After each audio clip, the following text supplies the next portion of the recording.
आली बानी के फूल फूले मैया तर बगिया माओ कौनिला छोड़ो कौनिला टोरो मनिहावे द्विधा माओ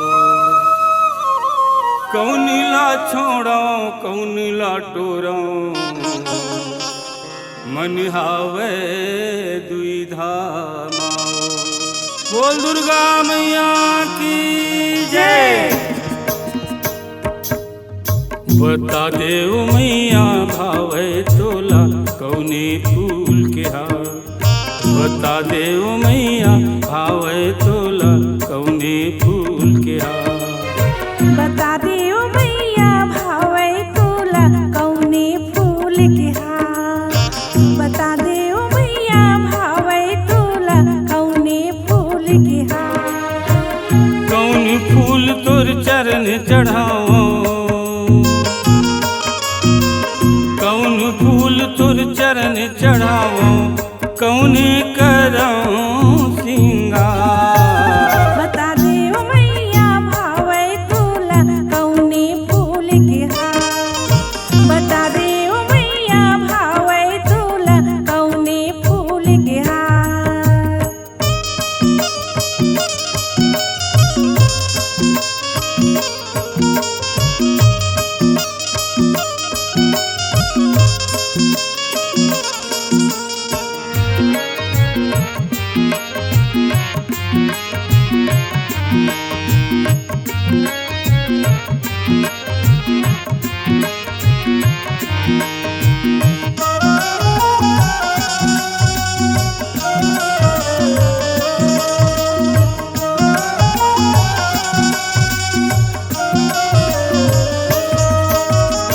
किति भावे के केवरा भावे भावे तुला फूल मोगरा हो।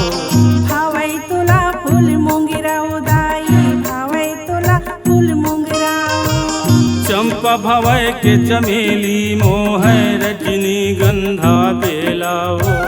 रजनी गंधा बेला उदाई रजनी गंधा बेला।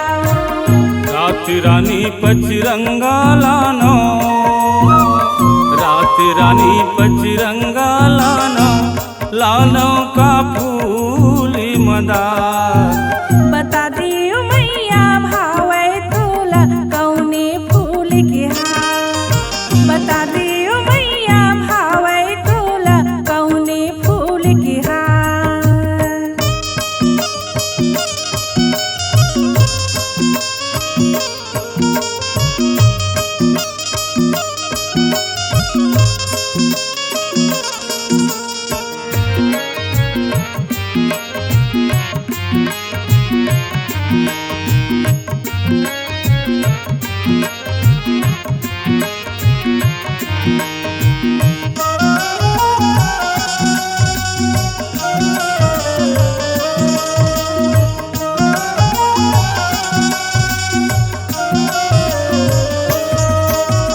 कमल फूल है फूल बैजंती फूले है सुघर गुलाब। फूले है सुघर गुलाब उदाई फूले है सुघर गुलाब। सदा सुहागिन हवै सेवंती गेंदा के लगे है भाग्यो। गेंदा के लगे है भाग्यो उदाई गेंदा के लगे है भाग्यो। नाग केस दूध मोंगरा लाना नाग केस दूध मोंगरा लाना लानो का फूली कचना। बता देव मैया भावे तोला कौने फूल के हार। बता देव मैया भावे तोला कौने फूल के हार।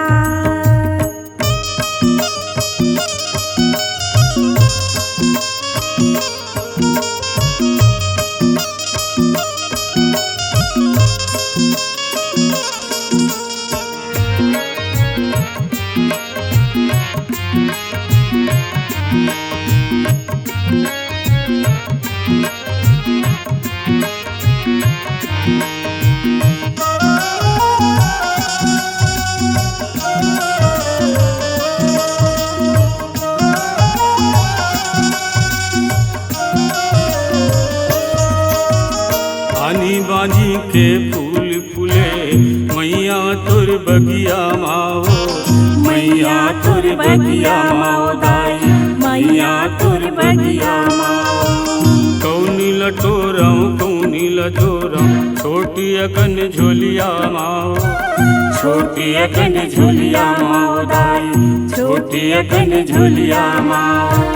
मैया के हो फूल बिराजा, मैया के हो फूल बिराजा तोरा में छाटी निमा। बता दे ओ मैया भावे तोला कौने फूल के हार, बता दे ओ मैया भावे तोला कौने फूल के हार। कौन फूल तोर चरण चढ़ावा, कौन फूल तोर चरण चढ़ावा कौने करो सिंगार। बता दे ओ मैया भावे तोला कौने फूल के हार, बता दे ओ मैया भावे तोला कौने फूल के हार, बता दे ओ मैया भावे तोला कौने फूल के हार, बता दे ओ मैया भावे तोला कौने फूल के हार, बता दे ओ मैया भावे तोला कौने फूल के हार, बता दे ओ मैया भावे तोला कौने फूल के हार। हमारे YouTube चैनल राजेंद्र पाल यादव को लाइक, शेयर एवं सब्सक्राइब करें। लेटेस्ट अपडेट पाने के लिए बेल आइकन को दबाना बिल्कुल न भूलें।